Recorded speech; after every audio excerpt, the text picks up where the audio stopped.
Is patriotism, nationalism just louder today, or is it really there? It's talked about, practiced less. What is nationalism?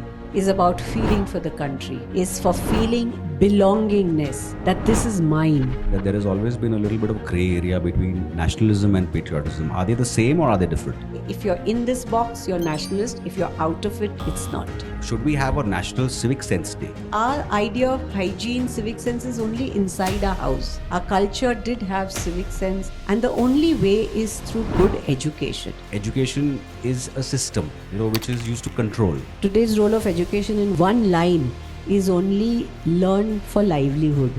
We don't learn for life. So how much do you want is yours. Do you want it to control you or you want to control it? Nobody talks about contentment, and I think inner peace comes a lot with contentment. How to be contented is never taught. How to be non-contented and how to acquire more and more is what is being taught. Where certain states, certain politicians are, threatening people from coming from another state, saying that you must speak the local language.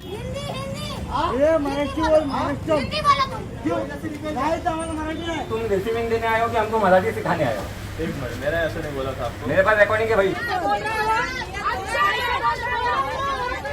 So why can't we have a national language? कि भाषा जो है कभी विवाद का विषय नहीं हो सकता। भाषा हमेशा एक संवाद का विषय ही होना चाहिए।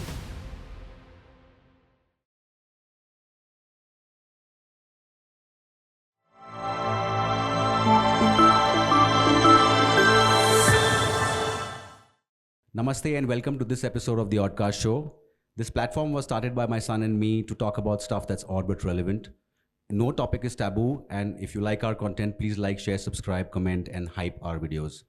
Today we are joined with Madhuri ji, Madhuri Kanitkar ma'am. She is a Lieutenant General retired. I would not want to use the word retired because last time we spoke, we agreed that an army officer never retires. So, I'd like to start with that. And ma'am, my first question to you is, what is nationalism? Nationalism is not about, being there for 15th August and 26th January, of firecrackers when India-Pakistan wins a match. Nationalism is what you all are doing, is about feeling for the country, is for feeling a belongingness, that this is mine. The moment that ownership comes in, you start giving back at every point. Initially, in a phase of life, you are taking, you're learning. But even at that time, someone is instilling values into you. And as women, you do that for the entire nation because you're nurturing a generation. So I'm sure I wouldn't have joined the army had I not thought of, my grandparents talking about freedom and talking about the nation. So those little stories, I think everyday life, living India, being part of this Bharat is nationalism to me. How beautifully put. So, ma'am, nationalism, does it also, like you mentioned that, it's not just standing up for the flag or not on 15th August or 26th of Jan. But what else can a civilian like me do to be nationalistic? I think firstly, taking each one giving a simple thought to it. I think since there'd be a lot of people listening beyond the audience, how often do we think about how much we've got? Most of us forget it in our daily grind. So doing that and how I can make a difference in a very small way. And at that small way is different levels, it's different. I'll give a simple example. When I take my grandchild for a walk who's all of 4 years old, and I make him aware कि ये देखो लोग गंदा कर रहे हैं, and he says, हाँ दादी जी, let's not let them, उठाते हैं. I think that is nationalism. So this is where everyone is contributing. It's a national resource. It's our country. If we switch off the lights, if we use, I was there at one where he said he started a movement of half glass pani. And I was wondering, what is this half glass pani? He says, till every person in the country gets enough water, why should we just be pouring glassfuls of water when we don't need it? Because wo jhoota sara phek jayega. So that is also nationalism. So each one can contribute in a very big way. And this is just about nationalism, that if it starts with you, your family, instilling value systems into your household, looking after the environment around you. If each one did that, I think that is nationalism. And the second thing that I always see is, because this is a day or age of hi-fi, right? Hi-fi. So give me 5. Because if you just look at the country's population, we say 20% are the haves and 80% are the have-nots. So what is each one to do? Just take care of 4 more.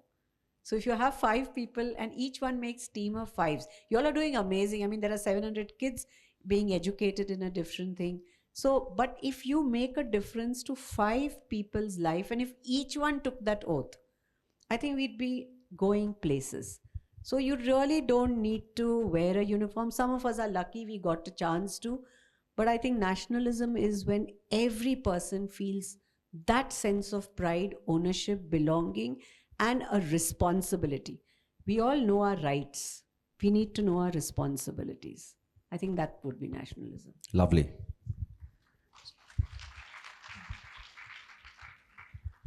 So, ma'am, my first question is that the word nationalist today can mean so many good and bad things. How exactly do we differentiate the authentic patriotism from just half-hearted gestures? I think there's always a glamour, an outer thing and an inner thing. I don't think anyone needs to, even a child knows, even in simple schools, no, they teach good touch, bad touch. Tell me how many of us really need to know about it. It's what comes from within. If you're talking nationalism and you're, doing all the wrong things, so people are watching. So no one's going to follow. But if you're walking the talk, you're living it in very simple ways, I think that is what is nationalism, and you can differentiate very easily.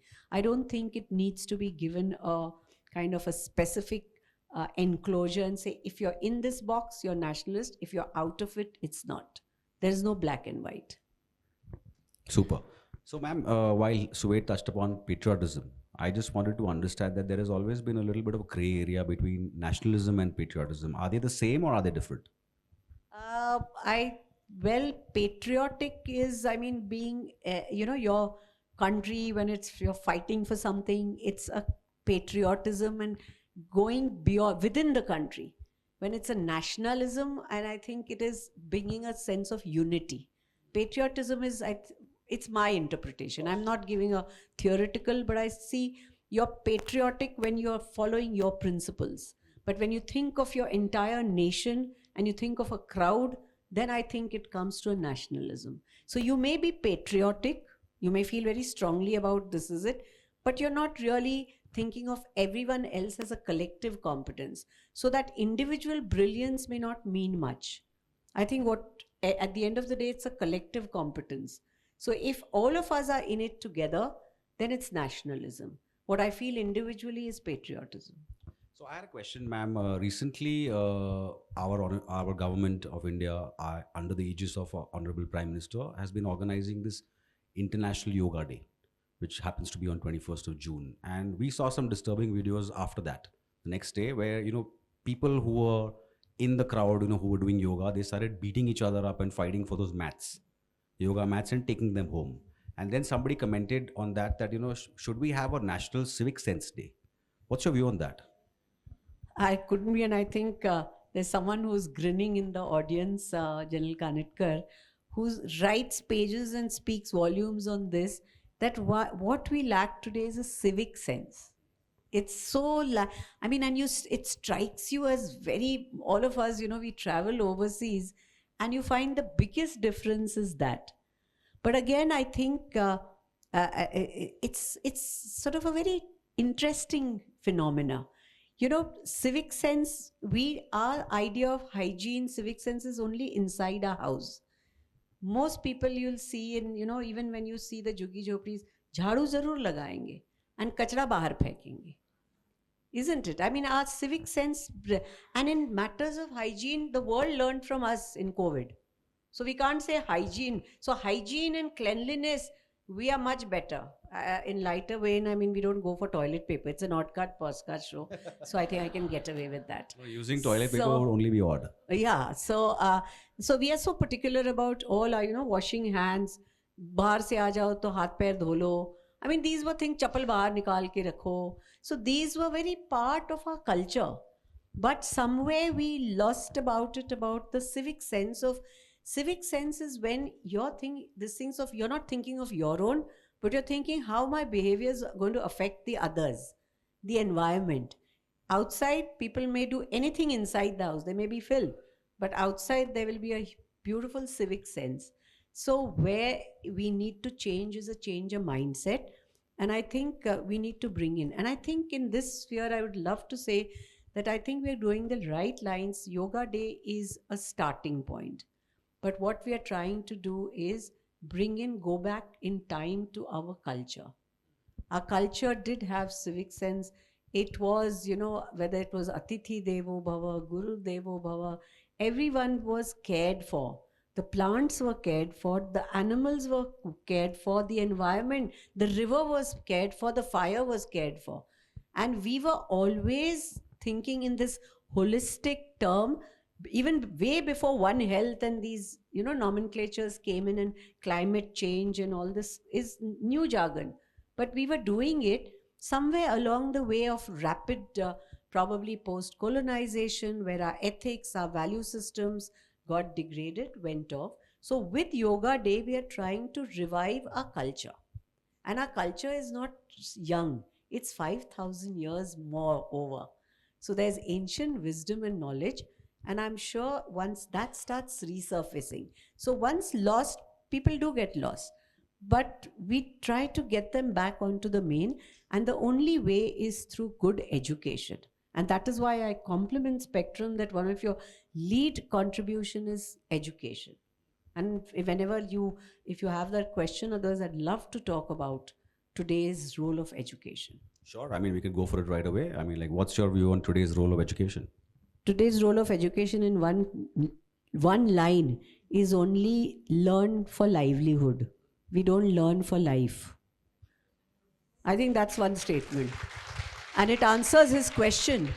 Why did you all look back at Gurukul? Absolutely. Because you were not educated for life. And as an educator, and a lot of you all have been in education, the definition of education is that which brings about a change in behavior. That is a definition of education. Today, where we are doing degree and chasing degrees, we're just getting information. And I think that needs to change. So education needs to be holistic. We are trying through this NEP, but the philosophy of it is not reaching the grassroots. We are a large nation. So it's going to be each one of us putting our two-bit to bring about that change. And I say some are lucky. I mean, you are extremely lucky that Nirmala ji and the environment that you grew up with, that you can come and talk about this, you can take it to the public. But not everyone is blessed like that. So the blessed ones should see how they can reach to the unreached and bring about this change, because that is what will evolve and the nation will go ahead. So even when I've just come from a meeting with the principal secretary, and I said all these, policy documents, writing out Viksit Bharat at 2047 means nothing unless there is an implementation, clear-cut roadmap with deliverables and an oversight as to why are we not achieving it. And let's be open. We are not going to be able to do it in a dictatorship. We have to take teams along. We have to identify the bottlenecks and find solutions. That would mean that the education is changing life. But very interesting, because speaking on the subject of Gurukul Parampara, we had a Shankaracharya ji on our podcast, and there are only 4 Shankaracharyas in India, and one of them happened to connect with us and was very, very happy to come and do a podcast with us. And I asked him that, if can we go back to the Gurukul Parampara versus the education system that we have today? And he said that, look, education is a system, which is used to control. Like you mentioned, they're not teaching you how to think, how to dream. They're only giving you tasks to, assigning you tasks, and you're getting marks and degrees.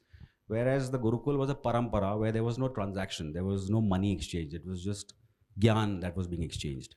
And he said that there is not show me a single person who's come out of the Gurukul Parampara and has not made it happily in life. They've all been successful. And he said that the schooling system or the education system today that we have is leading to so many suicides. You know, he said, show me a single person who's come out of the Gurukul Parampara who's thinking of even committing suicide. So there was a lot of mental health also. And actually, Spectrum's initiative for this year, or the theme for this year, is inner peace. And I wanted to ask you a question about that, because, you know, you've been in the armed forces, you've been on the front, you've been one of the rare people, you know, who insisted on, you know, staying in the army barracks with other people, you know, and you were a lady, and you've gone through that grind. So what is your view? How did you get inner peace then, and has it changed to today? You know, inner peace again is a very self-motivated thing, and there'll always be aspirations, and there'll always be dissatisfaction. But if you don't have aspirations, you don't rise. So how much is good is like the rubber band. You stretch it. If it's not stretched, it can't spring back. But if you stretch too much, it breaks. So I think it's the same way. And for purpose of inner peace, I think you need to, it's a philosophy that you have to grow up with. So when you grow up with that philosophy of, then a little bit of Gandhian, no? I think it said that there's enough for everyone's need, but never enough for anyone's greed. So how much do you want is yours. And do you want it to control you, or you want to control it? But that is what education is about. I think we need to somewhere give, but obviously you can't also, like even soldiers don't march on an empty stomach. So till you have the basic needs, we can't talk. We can't philosophize to a person who doesn't know whether his next meal is coming in.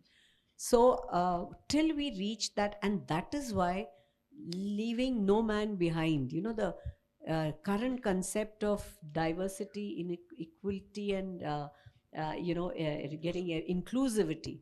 Why it's coming in? Because you've realized that jab tak kachi kadi you have not addressed, you're all going to suffer.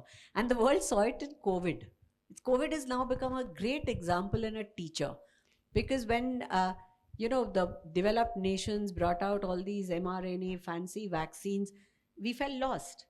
We felt lost that are we going to all die? The world felt. But India was one country which not only produced its own vaccines, made it available free. COVID is something which is being studied worldwide. And you've been part of that cold chain which reached to every person. But not just that, India thought of sharing it with other countries. We were the only ones who gave vaccines to other countries as well. And this was realized because finally what happened is, if you protect yourself, it's not enough. Your environment, because herd immunity was required. So people kept falling ill if you just got one vaccine. It was not enough. It was that everyone else got the immunity. So I think that is what is important, that we have to be able to bring in some amount of equity, and at the same time bring that element of satisfaction which comes through enlightenment, through education, mentorship. How your attitude in life changes is about whom you're associated with. You know, sangat jiske saath rakhte ho. So if you're all the time surrounded by people who are aspiring and, that is what is happening. What is happening in our quota? Why are there suicides? Why are there burnouts? Because they're only surrounded with the same kind, they're day and night talking of the same things. So can we change the ecosystem and environment where this stress is dissipated? Otherwise, it's like a closed atom bomb ready to explode anytime. Also, ma'am, I think that, no system in our country today, like be it the education system, be it the peer network, be it society, samaj, family, nobody talks about contentment. And I think inner peace comes a lot with contentment. Nobody's teaching us how to be content. So why can't we do that? Because that is something also an art which you'll agree is never taught. How to be contented is never taught. How to be non-contented and how to acquire more and more is what is being taught. The whole society talks of it. You start from your, with the kid, the pressures on the kid and now grandkids, that they have to all excel. So they grow up like that, and then obviously there's a disillusionment somewhere. Everyone can't be there, no? It has to be a normal curve where people are at different. But being happy with what I am, but that doesn't mean I don't have ambitions. I must have ambitions. Ambitions to how I can better myself, not how I can push someone down to come up. So this also needs to be, and these are not through lectures. That is why that Gurukul worked. And that is where schools or colleges where there's a strong mentorship program. See, I mean, now I'm a vice chancellor for Health University, 600 colleges. But colleges which have a philosophy, those colleges and students are doing very well. So, and I can name them on my fingertips. I mean, AFMC, I'm from there because there the whole environment is people are in uniform. Actually, we never have a flag hoisting in AFMC. You know, and my dad would say, Army ka college hai, flag hoisting nahi hota hai. मैंने कहा नहीं होता है, रोज ही होता है flag ऊपर. So these are these things. And there are medical colleges like Varda, Sevagram, where they have a Gandhian philosophy. Students tell me which medical college the students go and live in the villages for the first 2 weeks to understand. That is how they start their medical education. As against that, you have today mushroomed medical colleges where huge capitation fee, the kid is pushed into that with lot of aspiration. All along is just getting that degree so that I can start earning. And then, so the whole environment there is about these matters. So in that, happiness comes from so many other things. Social connectedness, your family. You leave all that behind and chase only one track. So that is where then that inner contentment cannot come in. So we have to change and that is why I think whether the government or natural this thing gives women the huge power, Stri Shakti, because a woman can change the ecosystem of a household. And if there's a value system of contentment which is seen in a home, the person goes out with the same things to school, to college, to everything, and society has that contentment. So I think the changes will have to be brought from there. So, ma'am, coming back to the Indian Army, I just had a question regarding that the Indian Army never really sees people's region, caste, or especially language in these days. And I was wondering, why is it so difficult for Indians as a civilian to adopt that same mindset? I think there's a little bit of this thing where the ethos of the military stands on, for the rest of it, we have to say one nation, one ID, one nation, one card, one nation, one tax. But army or the armed forces was always about one organization, one nation. So there, after that, I mean, over the years, it has not changed. And thank God for that. So, I mean, we go through all respecting each other, respecting every religion, but not just ends at religion. We celebrate each other's festivals together. I mean, as an army officer, from young officers, we are groomed into it. If it's Gurupurab, we will be all at the langar, at the Gurdwara. If it's a Hindu, this thing, Janmashtami will be at the temple. So this kind of a ethos continues through. Christmas is celebrated with full fanfare.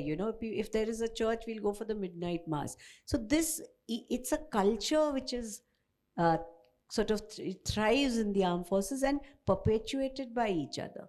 So we can't imagine it being different and cannot understand why. But if you probably historically at some point, it was to get communities together, to get people together. See, armed forces, the uniform gets you together. You have something to bring you together.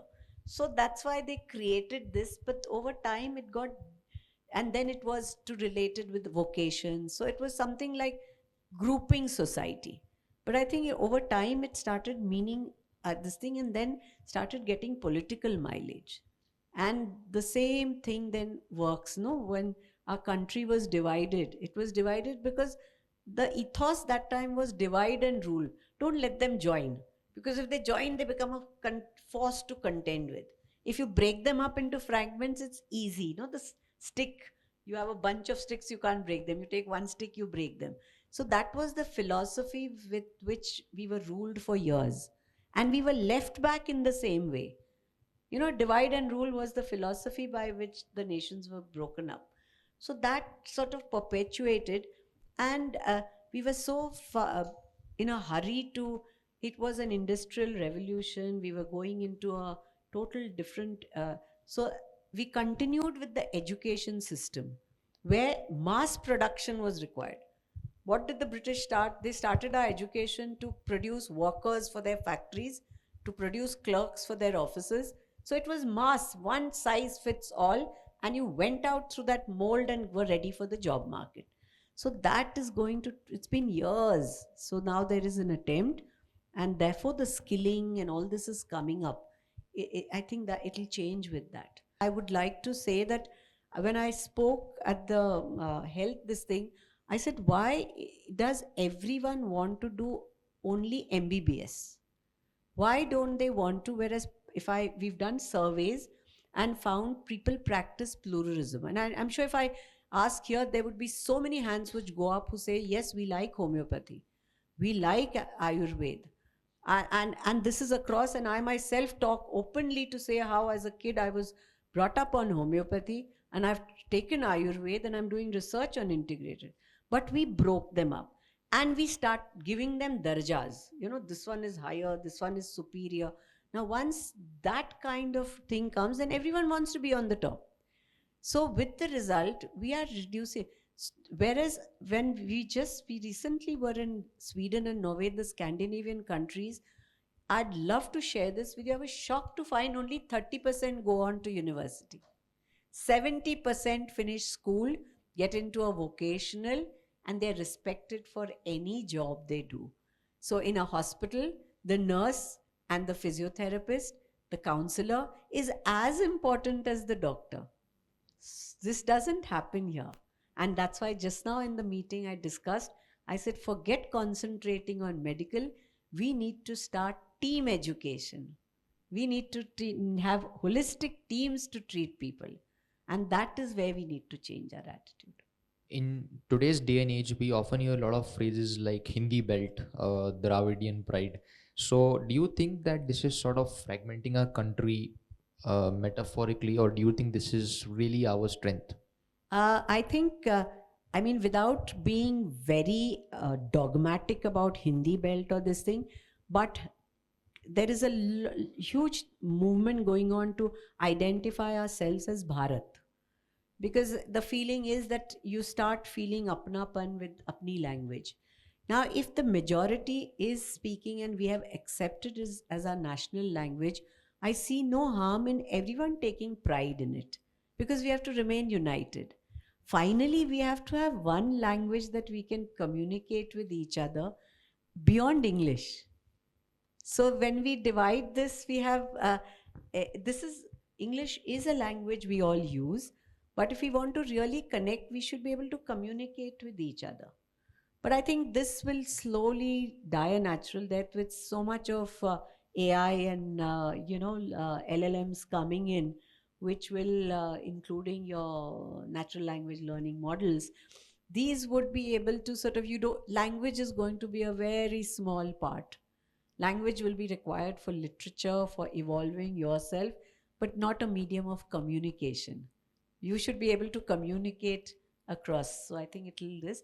But if we must have an identity, just the way we have a flag, we have a national bird, we have a national flower. So why can't we have a national language? Sure. I totally agree with you. I read a quote very recently कि भाषा जो है कभी विवाद का विषय नहीं हो सकता. भाषा हमें हमेशा एक संवाद का विषय ही होना चाहिए. And right now there are a lot of these language wars going on where certain states, certain politicians are, threatening people from coming from another state, migrant workers, etc. And, saying that you must speak the local language, otherwise we won't let you work here and you'll be beaten up also. So what is your message to people like that? I feel rise above and stop feeling threatened. We have to rise above.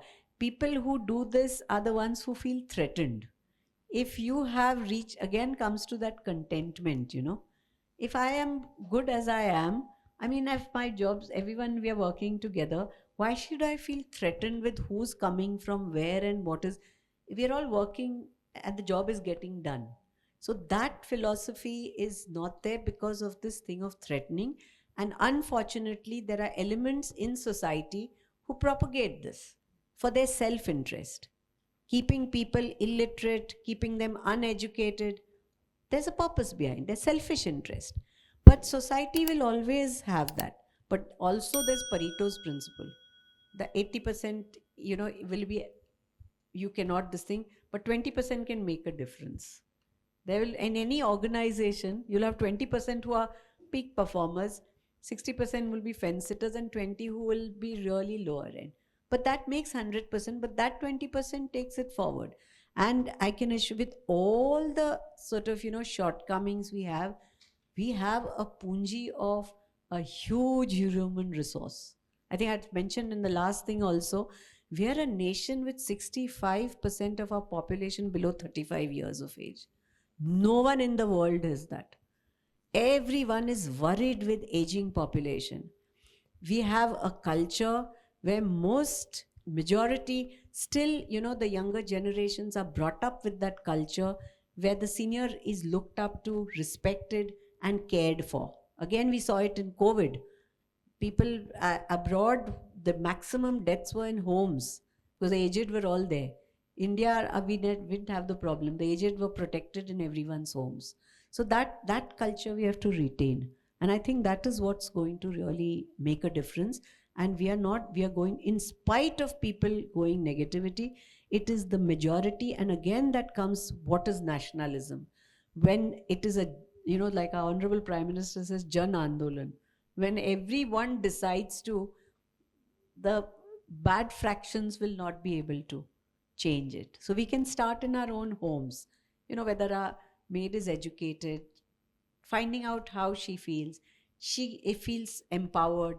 Is her society group around her being also made aware? Because if we don't talk about these things, people take this for granted. There's only what I'm not getting. But how much you're getting, what's happening. If all of us take pride, like we took pride when, Shooks went up in space and came down, or when chess recently, this young girl won the Olympiad. We all take pride. Let's talk about it amongst ourselves. Let that become our narrative. Today, everything is about a narrative. So whether it's through your Oddcast podcast, we create a narrative where each one of us is proud and talking positively. And that comes a social responsibility, not just this thing about, so many WhatsApp messages come and we just forward them. But instead of doing that, especially if there's something negative, let's try to be very sure and not let it, or try to curb it. Send out a proactive thing that there's something going around and this is all rubbish. So let us have the guts to say that. Let us bring in a positive narrative. The positivity will spread in society. I think that's also an important aspect. I just wanted to let the audience know that, since you took over as Chancellor of MUHS, you have a nickname, and that nickname is Waghin. Yes. And I've also heard from your staff that, you mentioned the word guts, that they don't have any guts left. Thanks to you. So what's happening out there? Does that make you feel content or empowered? Empowered. Because one could sort of, like I always said, you can bring about a change Hitler style by breaking a system, but you can also bring it with love by bending the system. And I feel empowered because I could bend the system while being a Waghin. So should I share the story about the Waghin? Please. I mean, now that he's listening, I must share why it was. So there was me one day, a deputy chief of the Indian Army with the late General Bipin Rawat. I was deputy chief, handling all the tri-services, COVID operations, being able to do a big time. And of course, with that comes the perks you get used to, a huge bungalow in Luton's Delhi, your guards, your, all the things that go with your status. And next day, literally, I retired 31st October and the governor wanted me to take over 1st November. So 31st evening flight, I took from Delhi to Pune, drove down, and 11 o'clock, I was the Vice Chancellor MUHS. And it was all new to me. Firstly, from a very, very, sort of disciplined organization running like that, I was going to a state health university, which was totally out of the thing. And in that, people coming when they want, 600 people working there, affiliating. The worst thing that I noticed was a beautiful location gone to this, because there was just a jungle with a building outside on the outskirts of Nasik with complete neglect. In fact, because it was at the outskirts, even the Ghanta Gadi wouldn't come. So one corner of the dump was the kachra dump of the university. So it pained me to see that. And what I said is, you start with your house, you look at. So in the army, we are taught that wherever you go, even if you're given a desert, you leave it beautiful.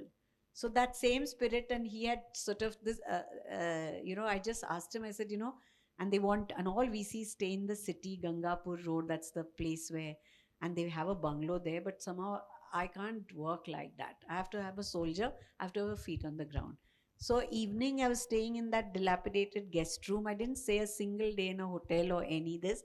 And I walked around, there was absolute pin drop silence, only the guards, because at 6:30 they would lock and all push off.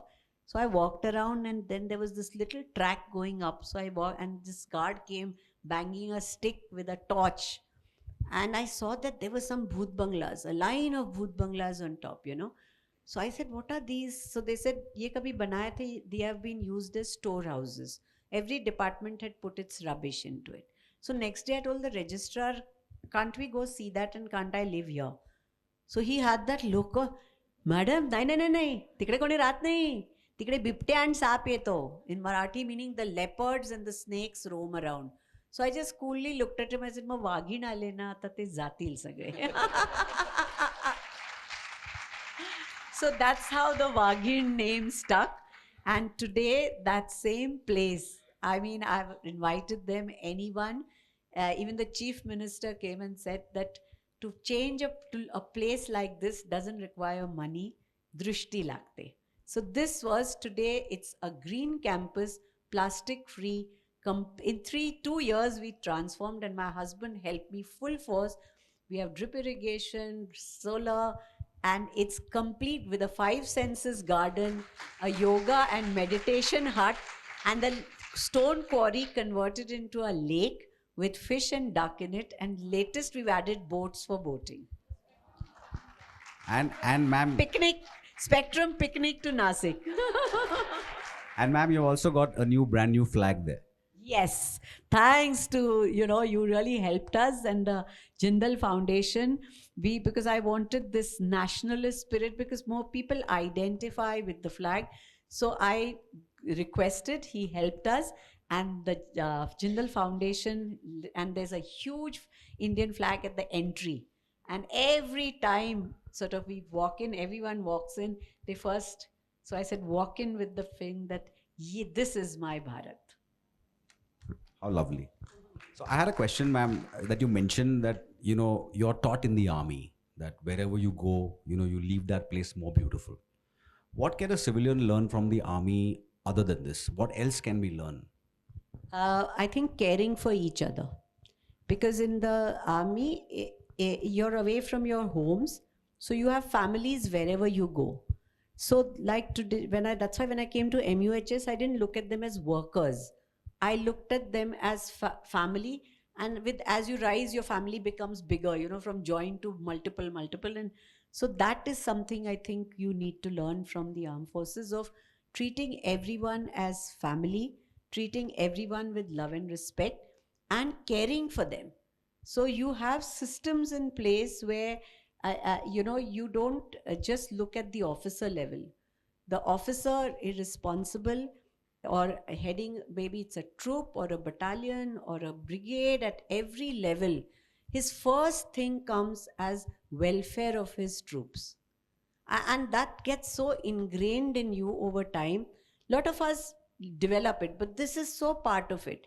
I mean, till date, I will never ever go anywhere for a meeting. Before that, I'll say, driver, khana khaya ki nahi, where will he be eating, where will he be sleeping? I travel across the state. The university said, no, they fend for themselves.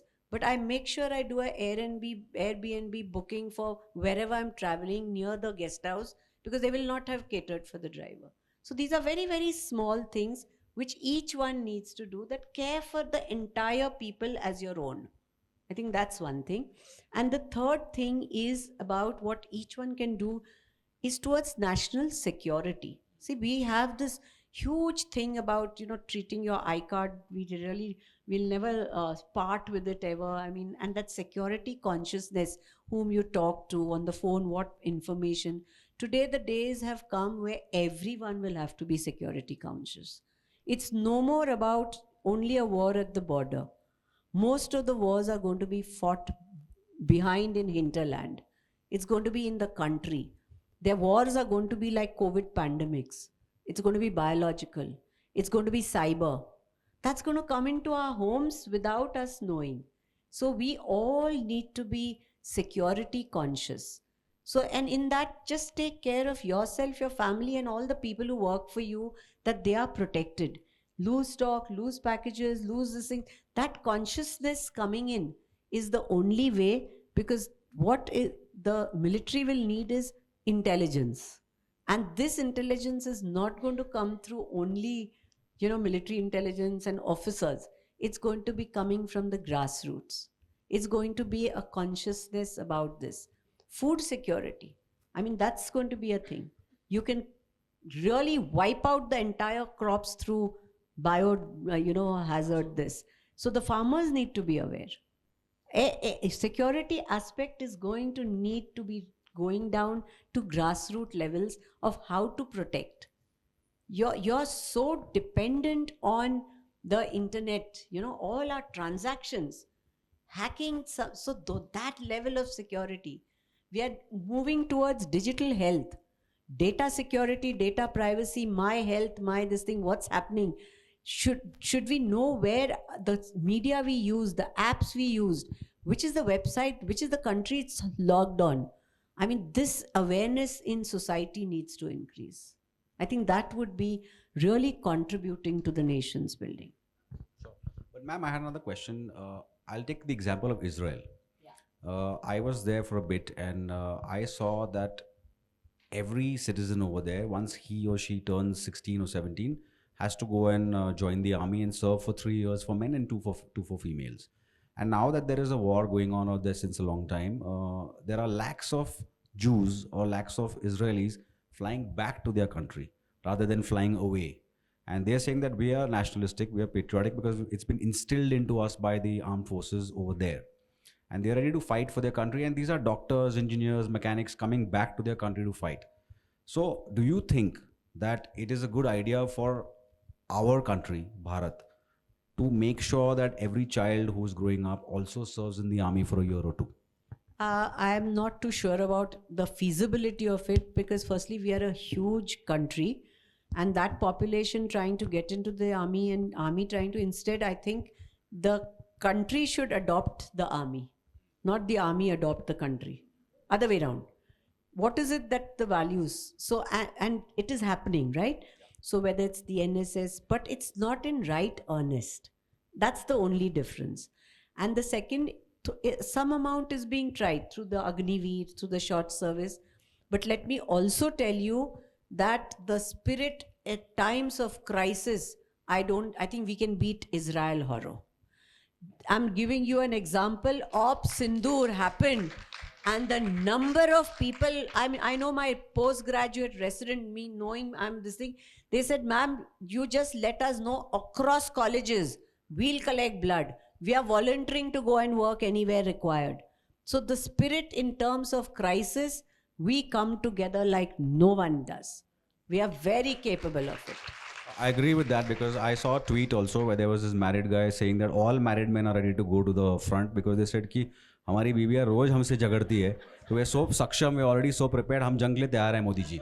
Excellent. See, that's why the Stree Shakti is so important. She empowers the guy.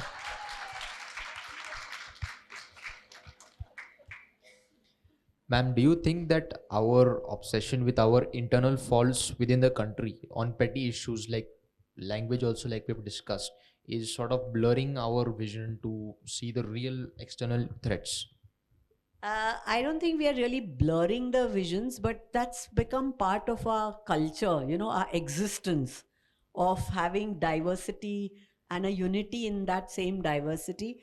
But at the same time, we are still, after so many years, a thriving democracy. You know, even in lighter vein, even US is getting trumped now. But we are still thriving with all the differences, and it's in a way healthy to have.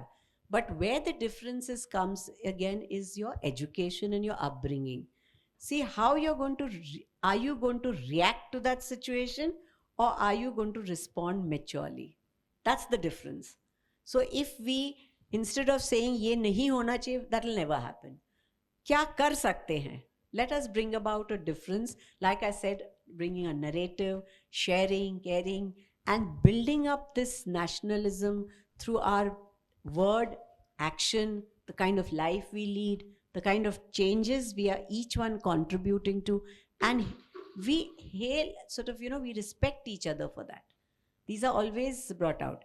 And I keep whenever I talk to the media, I keep telling them, don't publish only negative news. It's very depressing to see you pick up the newspaper except for rape, murder, fire, because the whole world is looking at that and quite ready to run our country down.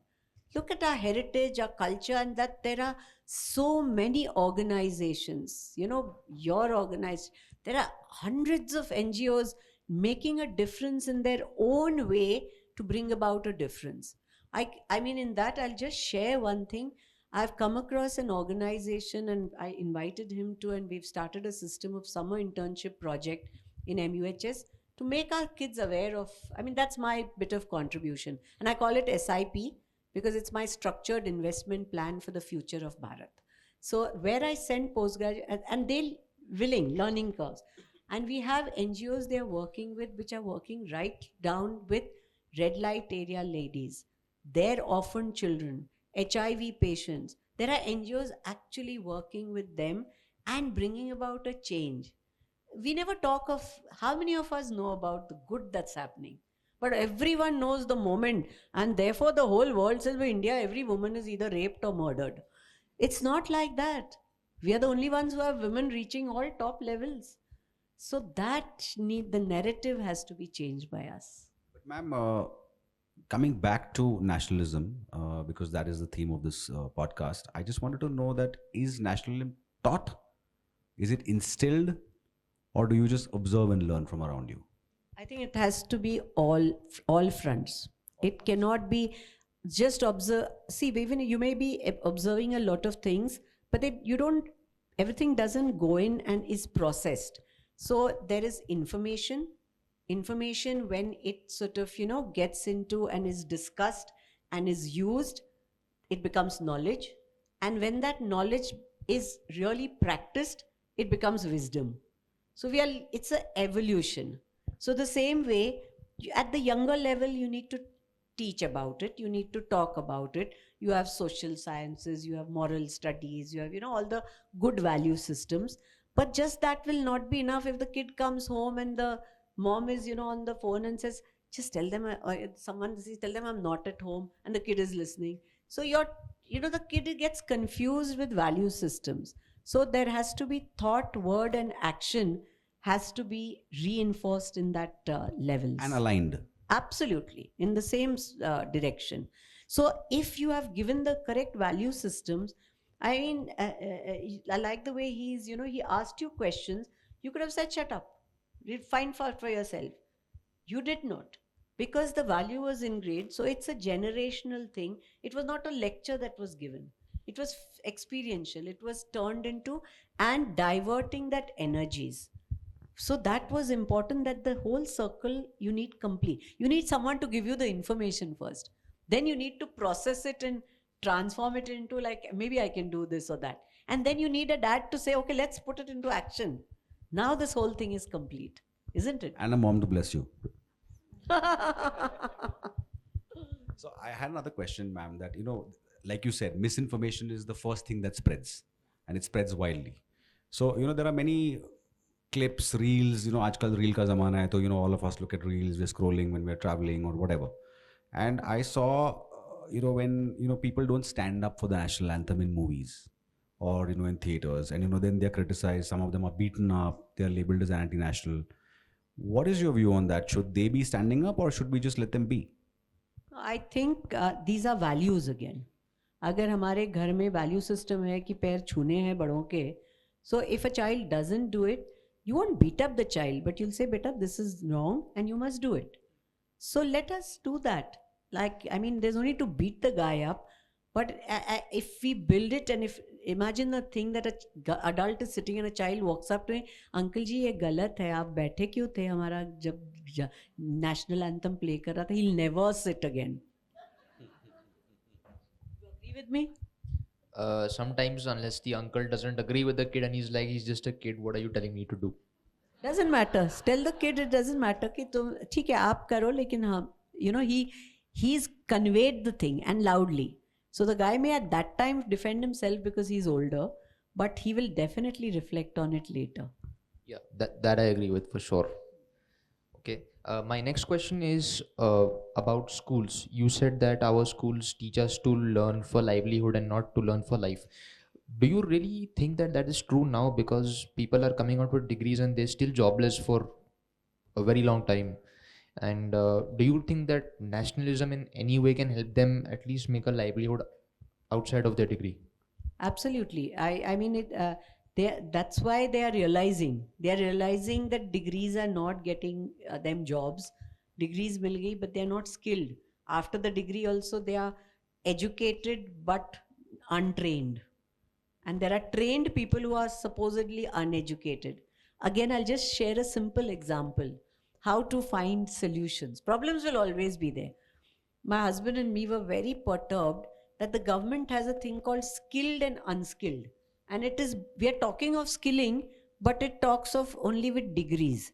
So with the result, when we did all this transformation, I had these daily wage workers who last 3 years have now become expert in all the aspects. You know, they were never gardeners, but today they have understood, they've learned, but I have no way to raise their, incentivize them. So we thought about it. We said, why not?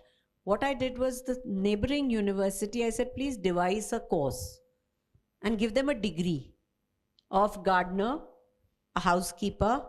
So there are skilling courses there for that. I said they will not go because they've done, we've trained them for last 3 years. But unko ek certificate dilwa do. So now we've gone other way around.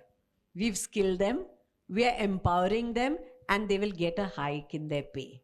It's a very simple example. Very, very well explained. You know, I've never heard a better example the way you put it across.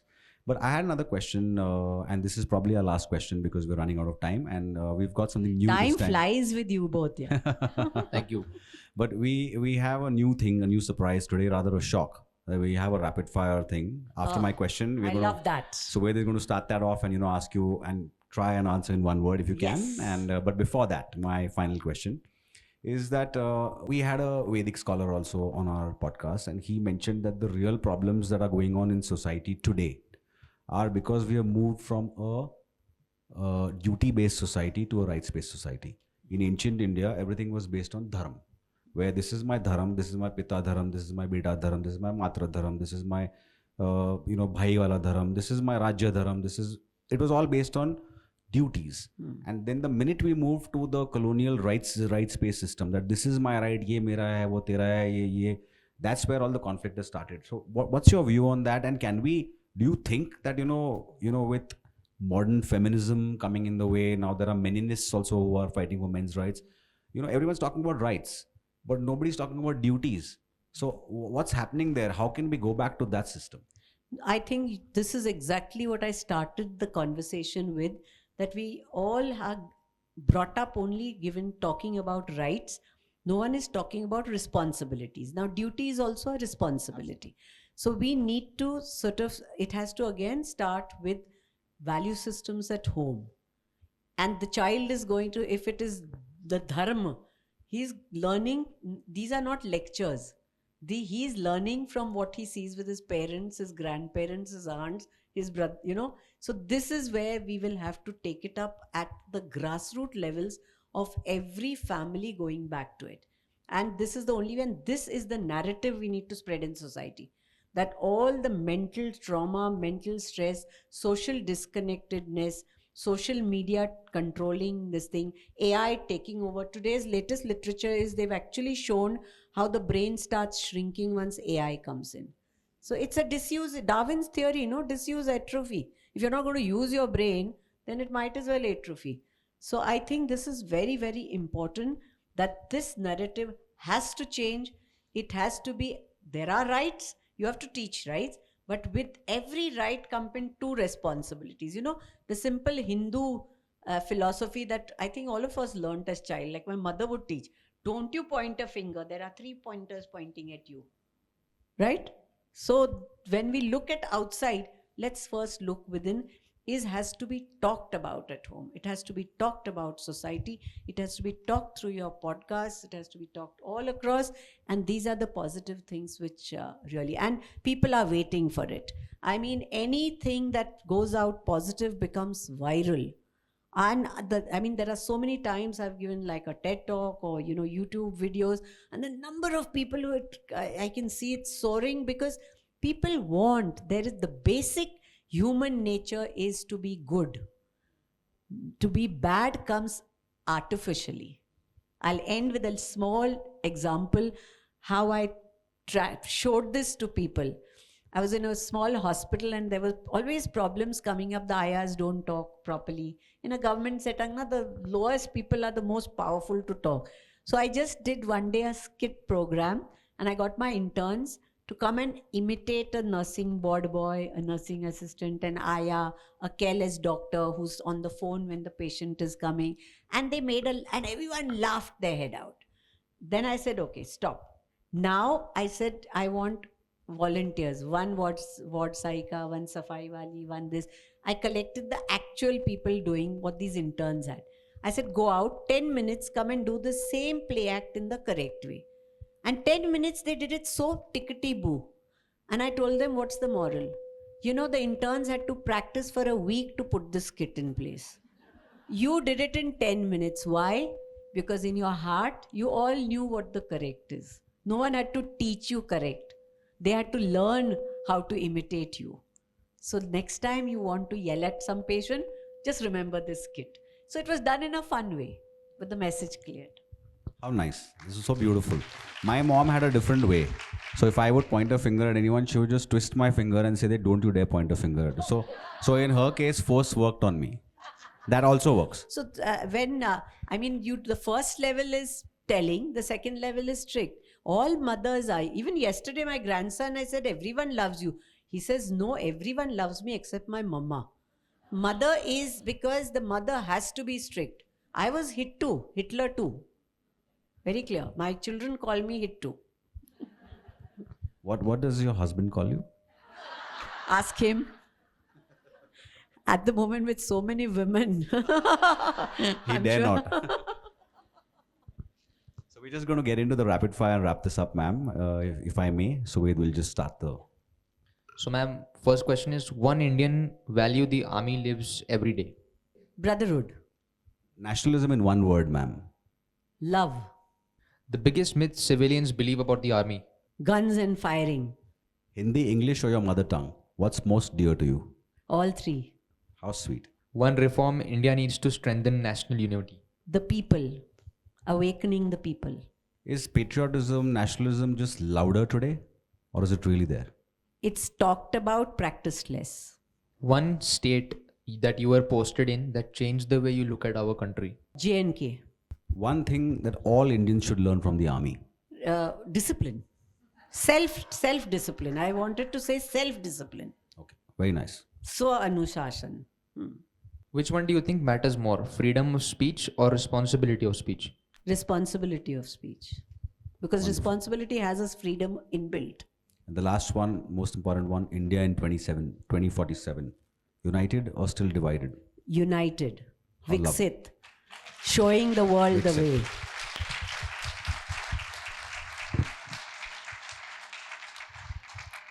So, ma'am, I'd like to thank you for this lovely evening, the lovely time that you spent with us. And true to your word, you said that, you taught in the army that wherever you go, you make that place more beautiful. And you have truly done that today by coming here and making this podcast more beautiful, this venue more beautiful, and this afternoon more beautiful.